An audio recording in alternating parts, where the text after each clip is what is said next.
لو أنزلنا هذا القرآن على جبل لرأيته خاشعا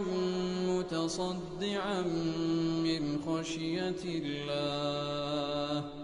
وتلك الأمثال نضربها للناس لعلهم يتفكرون.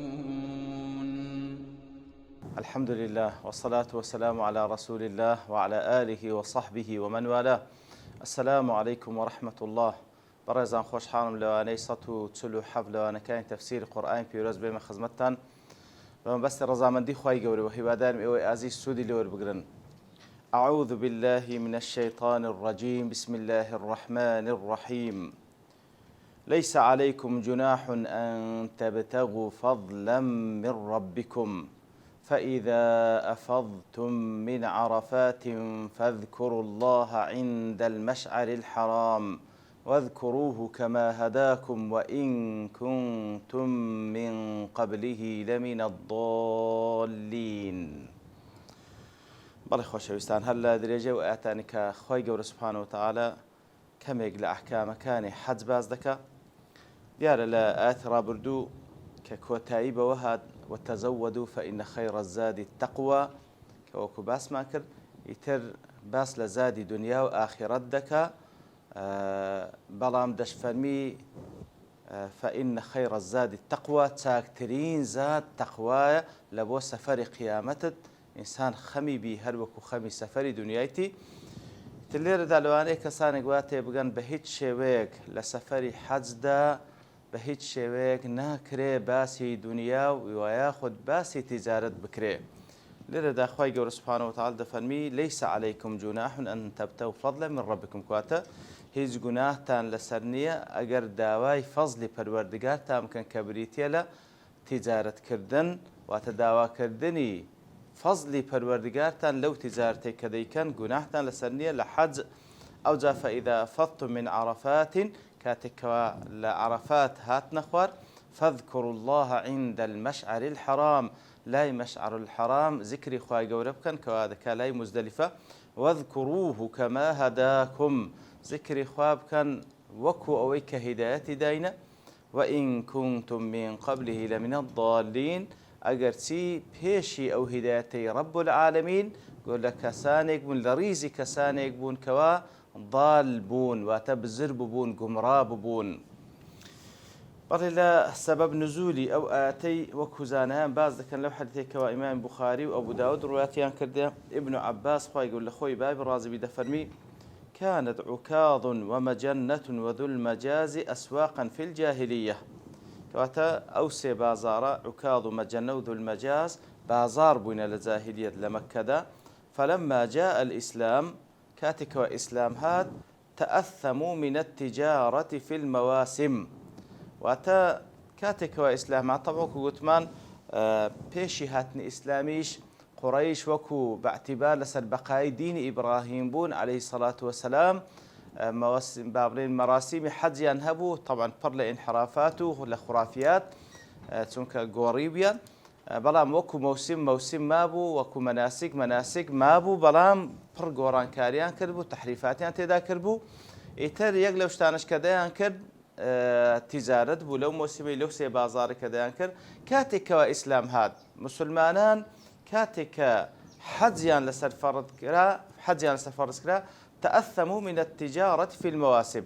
واتا وينزاني أجر بيتو لموسمي حج تجارت كان وكوي كبيشان لجاهلية ديان كر أو جناهيان دقاتي.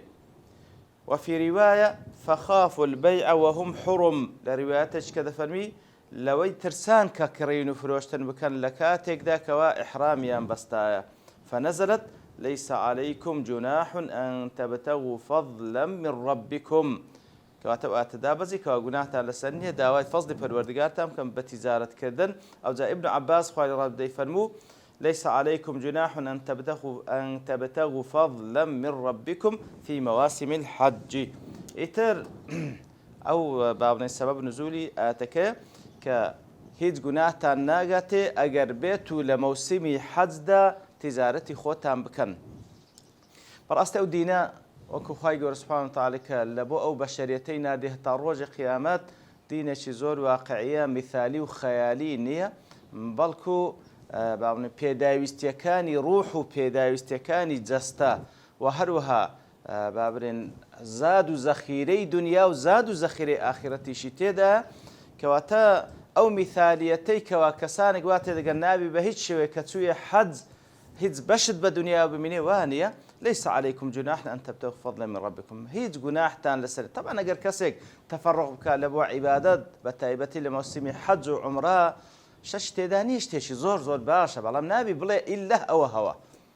يعني نابي قلي لك سانب كأجر بيانوي لموسم حج لباشا وكوا أداء واجبات كاني خوي كرديا لو خوي تجارتش بك هيج تدانية يعني براستي لنا خوشمان تمشارك كسانك أجر بيتو باسییان بکرێ فلانە کەس سۆ حەز کۆ دەڵێ لە بۆ تیجارەت چووە ئەوەشی لە بۆ تیجارەتە یاخود کە بزانیتەوە لە مەوسمی حەج کە چووە یاخود لە بۆ عومرە لەوێن دەری تیجارەتەشی کردیە ئەوە دەیکاتە دەنگ و دۆڵ لەسەر ئەوە لە بۆ حەجی نیە ئەوە لە بۆ خوای نیە ئەوە لە بۆ تیجارەتیتی نەخێر مەسەلەی نیەت ئەوە دەبی هەموو کەسێک خۆی یەکلا بکاتەوە لە حەج و لە غەیری حەج پێویستەوە عیبادەتە لە بۆ خوا ئەنجام بدە مەبەستی ئیخلاص بی بەڵام ئەگەر لەسە حسابی واجباتەکانی نەبی واتە واجباتی عومرە و واجباتی حەجی بەجێگەیاندیە فرسەتی لە دەستە زۆر احتیادی تیجارەتیش بکە بە نەسی ئاەت دەفەن گوناحتان لەسەر نییە ئەگەر داوای فەزلی پەروەردگارتان بکەن بە تیجارەت داوای فەزلی پەروەردگارتان بکەن بە تیجارەت لە چێن دەرێ لە حەج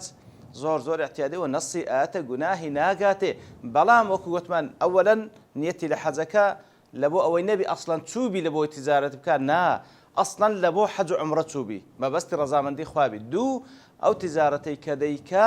نابی لەسەر حسابی واجباتەکانی واتە تەقسیر لەوان بکە بەس لە بۆی کەوا بە تیجارەتەکەی ڕابگە جا لێرە وەکوان دێک وردەکاری تر ليس عليكم جناح بەمانای گوناه دێ جناح لە جەنەحەی هاتیە لە مەیل هاتیە لەبەرەوەی ئەو کەسێک کە گوناه دەکا يميل من الحق إلى الباطل کەواتە جوناح بە معنای گوناه دێ بە معنای لادان دێ وەکو لە ئەسڵی لوغەتەوە بە معنای گوناه دێ وەکو مستەلەحی شەرعی لۆ لەبەر ئەوەی ئەو کەسێک کە گوناه دەکاتن لە حەق لاتدا بەرەو باتیل گوناهتان لەسەر نییە کاتێکەوە تەبتەغوا داوا بکەن فەضلا من ربکم کە ئیشارەتە لە بۆ ڕزق وەکو لە جێگایت کەش خوای گەورە سوبحانەهو وتەعالا ئەو عیبارەت هەیە بەکار هێنا کەوا دەلاتە لەسەر ڕزق وەکو لە سوورەتی الجومعە خوای گەورە سوبحانەهو وتەعالا کاتێک کە دەفەرمێت فإذا قضيت الصلاة فانتشروا في الأرض وابتغوا من فضل الله کەواتە داوای فەزلی پەروەردگارتان بکەن کە بریتیە وەکو جمهوری مفەسرین ئەوها لێکدەنەوە بریتیە لە داواکردنی ڕزق کە با بڵێن لە پاشی نوێژی جومعە و یاخود کە لێردا لە مەوسمی حەج بەڵام لەسەر حسابی واجباتەکان نەبێت جا لێرە فەضل ئەوەیە کەوا بە معنای زیادە دێ فەضل بە معنای زیادە دێ ئیتر فەضل لە چاکە و لە خراپە هەیە فەضل لە کاتێک کە لە حەسەنە و چاکە بەکاردێ بهێنرێتن زیاتر وەکو مستەلەحی شەرعی بە فەضل دێ ئەگەر زیادە لە خراپە بەکار بهێنرێتن ئەوە بە معنای فضول دێ فلانە کەس کاتێکەوە دەیەوێت شتێک بزانی کە عیلاقەی بەودانێن فضولیە بەڕاستی نابێ ئینسان هەندە فضولی بی ئەوە خراپە بەڵام فەضل واتە زیادە لە چاکە ئەوجا لێرەدا کاتێکەوە دەفەرمی بە وەکووتمان مانای ئەوەی کەوا داوای ڕزقی پەروەردگارتان بکەن واتە لەو ڕزقەی کەوا خوای گەورە حەلالی کردیە ئەوەلەن فەزلی پەروەردگارە واتە ئەو تیجارەتێک کە ئەتوو دەیکەی پێویستە بەو تەسەوڕەی کە وەکو مسلمانێک کە قورئان فێرمان دەکاتن ئەو ڕزقی ئەتوو داوای دەکەی بە تیجارەت ئەوە بزان ئەسڵەن فەزلی پەروەردگارە سوبحانەهو وتەعالا پێت دەبەخشی فەزلی پەروەردگارە فەضلا من ربکم ئەو پەروەردگارەی کەوا خەڵقی کردی مولکی وی ئەتووی بەڕێوە دەبا لە زمنی بەڕێوەبردنەکە ڕزقیشت دەدا و هەروەها کاتێکەوە ڕزقێک کە قازانجی دەکەی لە تیجارەتەکەت بزانە ئەوە من ربکم لام پەروەردگارتە سوبحانەهو وتەعالا ئەو پەروەردگاری کەوا بە ناز و نیعمەتەکانی خۆی بەخێوی کردی ئیتر ليس عليكم جناح أن تبتغوا فضلا من ربكم بو تصوري إيش بك كوا أوي كديت دست بالفعل فضل پروردگار بر أو طاقة توانايا أو تفكيرو أو تدبيري كأتو ديكي همو رزق خواه سبحانه وتعالى بيتي بخشيا وأو بازارو أو شمكي كوا لبازار ده أو التعامل همو ملشي خواه سبحانه وتعالى يتر بو تصورو بو قناعتوا بو قناعته بو تصوره برو بازار ودواي فضل پروردگار بكو خواهي گور سبحانه وتعالى هر اول پروردگاريتي لپروردگاريتي دوشيتو كوا بأميد نكا بيد بخشي ليس عليكم جناح أن تبتغوا فضلا من ربكم أو زادوات ديت السبابتش فإذا أفضتم من عرفات كاتك لعرفات دين أخواري ديار وكو معلومة مسألة عرفات راوستان لعرفات لروجي نويمي ذي الحجة يكل أركان كان حج بلكو وكو بيغمبر صلى الله عليه وسلم دفرم الحج عرفة الحج عرفة يتر دفرمي عرفة هموي بابني همو حج بريتي لراوستان لعرفة لو يوكو زانان دفرمون اگر كسيك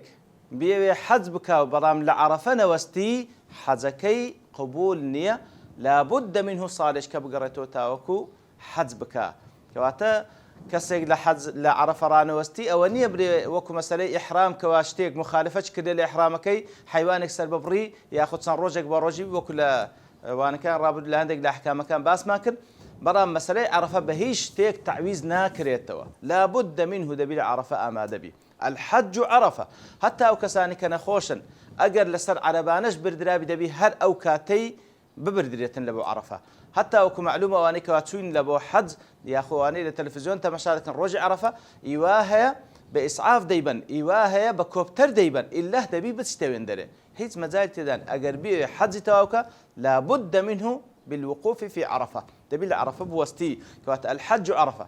أو زلير ده ليس عليكم جناح فإذا أفضتم من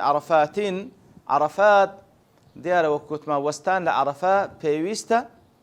لدواي نويجي نوراني بي لدواي نويجي نوراني بيتن حتى مغربي ياخد بيش مغربي وكو اختلاف لبين علماء هيا كواتا وكو إمام مالك رحمة خواه بدلاي دبي بقنا مغربيش أو أنت كاش دلين أقر نقنا مغربيش مهم لدواي نورو لفتري بين نوران ومغرب دبي بشك لوين دريبن أقر شويش لوين عيني دبي بلام نابي حتى سبين لوين تكون لدواتر دبي بسنا عرفي لدواتر دبسنا مزدلفة كمشعر الحرام مشعر الحرام إتر عرفات لو بيغوترا عرفات لو بيغوترا عرفات وكزانان كباسي إذا كان هندك دان لبروي لوين دري بندكان اعتراف بجناهي خويان دكان طبعا أوي كتسوب حزد زانيت سبحان الله مشهدي عرفات وستان لعرفات يكا وكو بيغمبر صلى الله عليه وسلم فرمي همو حج بريت العرفة براستي موقفك الموقف كان روج قياما أو همو خلق بإحرامه بهمو زمانك ولا خواد بارينو دقريا سبحان الله عن زاوية زور عجيبة وكل حديث صحيح بيغمبر داتي صلى الله عليه وسلم كوا خواي قول سبحانه وتعالى بو موقفا خواي قول سبحانه يباهي بهم الملائكة وتخواي قول سبحانه وتعالى بفخر شانازي وباسي أوان دكالاي ملائكة كوا أوانا هاتين شعثا غبرا وكوا هاتين توزاوي خوراوي وخوان أزيد دال زيغاي دور هاتين داواي لي خوشبون دكان لخواي قول سبحانه وتعالى يتر خواي قول ملائكة كان دكات شاهد وكوا ليان خوشبوم يتر براستي مشهد شي زور عجيبة خواي قول بقسمتها مولها كاتن كوا لو مشهد آماد بي إتر عرفة قلت ما لوي في قطرة عرفة عندك دزان دفن بقول اعتراف بجناه توانا كان عندك اللي من دري بندكان عندك درين لبلو التعارف رود دال نيوان أنواع جنسيات وأنواع خلشي كلبي كود ابنه تعارفه عندك دين لوي في قطرة عرفات لبلو كاتك وجبريل عليه السلام مناسك كان حج فيري آدم ذكر عليه السلام لوين درك جيشته كبينا سان إيرا عرفه وستان ليرا يكل مناسك كان فرموي عرفته هندك ضلين لو يبيقترا عرفات لبرو زيجا شي برزة لمنطقي أو تشيوش تدا تشيوي عرفة يتر أو منطقة همو يبيقترا عرفة مهم أو تشيوي برسترا لا دور بركي خوي لو عرفات بمعنى برزيدة وكوكوبا بابنێ پۆپیتەی کەڵەباب دەگوترێ عورف لەبەرەوەی بەرزە ئیتر ئەوێن دەرێژ گردێکی لێیە ئەو چێوەی لەیە کەوا پێیگوترێ عەرەفە ئیتر بە هەموو ئەو شێوەیە بەو شێوانە لێک درایتەوە. فإذا أفضتم من عرفات طبعا لدواء وكوال عرفة أو رجاء دوستن رجل نويمي ذي الحجة أو جا لباشي كجيشنا مغرب يان لدواء مغرب يان لبيش مغرب إتر سنة دواء برون برو مزدلفة برو مشعر الحرام تلير دا أخوي يقول أولى بزبك دينيتن فإذا أفضتم لإفاضوها تإفاضة واتكاتك أو لجوجيك زياد دكا لولا درجتها وأخذ لبرداخك ولا هرشتك كتير لولا درجتها وبيقول إفاضة بلير دك أخوي فإذا أفضت من عرفة البروع عدد شيء زور يعني زور تصوير شيء جوانا كاتكوا بخيرعي لتشي عرفة لمنطقة عرفة دادا بزن برو منادين يعني برو مزدلفة دين وكو سبحان الله وكو إفاضية أو عدد زورا بوشي ويبليشاو دين سبحان الله ويتريت أو موسمو تسوبت أو موقفة فعلا هر أو هذا تفيستاوي فإذا أفضتم من عرفات كاتكوا لعرفات دابزين لون دفرمي فاذكروا الله عند المشعر الحرام ذكري خوابكن لا مشعر الحرام كمزدلفة رام لبرتها أبوني كان لير دوستين ببشتواني خواهي قولا لو أنا داهتو دين وخزمة آياتك وزياتر باسي لي وذكين وصلى الله وسلم على نبينا محمد وعلى آله وصحبه أجمعين وآخر دعوانا أن الحمد لله رب العالمين. لو أنزلنا هذا القرآن على جبل لرأيته خاشعا متصدعا من خشية الله وتلك الأمثال نضربها للناس لعلهم يتفكرون.